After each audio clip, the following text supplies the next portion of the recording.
In the New York Roulette Ring, players enter the game with low bets. One distracts the dealer, the other secretly pockets high-value chips from the table. They then cash out at another table, making bank. The infamous New York Roulette Ring was only caught after authorities discovered they pulled the scheme in 4 different Ohio cities. 4 men were arrested, but it's speculated that as many as 70 members were involved. Until 2000, a couple of scam artists calling themselves the Roselli brothers were able to obtain over $37 million from casinos in New Jersey, Nevada, and Puerto Rico, using identity theft and unbelievable persistence. First, they hired computer hackers to pull data from people from credit systems.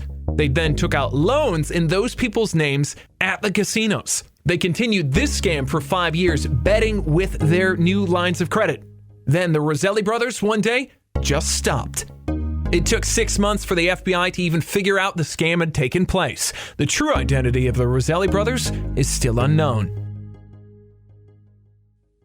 Not all casino scams take place at the betting table. 14 people were charged with the theft of over $1 million using casino ATMs. The group would go to casinos all over Vegas and use their cash advance ATM kiosk at the same time, withdrawing up to 10 times the amount of money previously deposited in that account.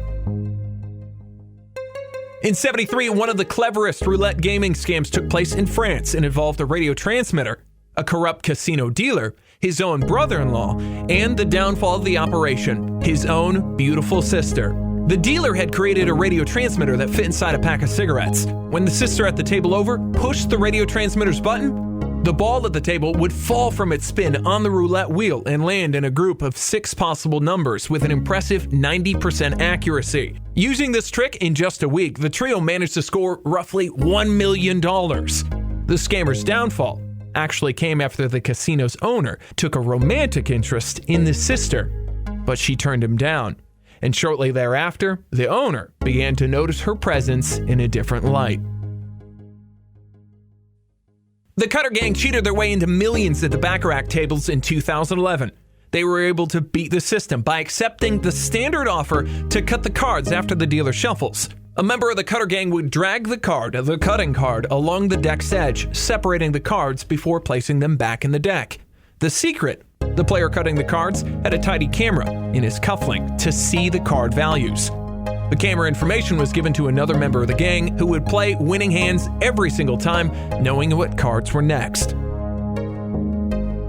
4 con artists ripped off about $88,000 from stud poker tables in France in 2011. Their secret? An employee of the casino marked with invisible ink the backs of the playing cards.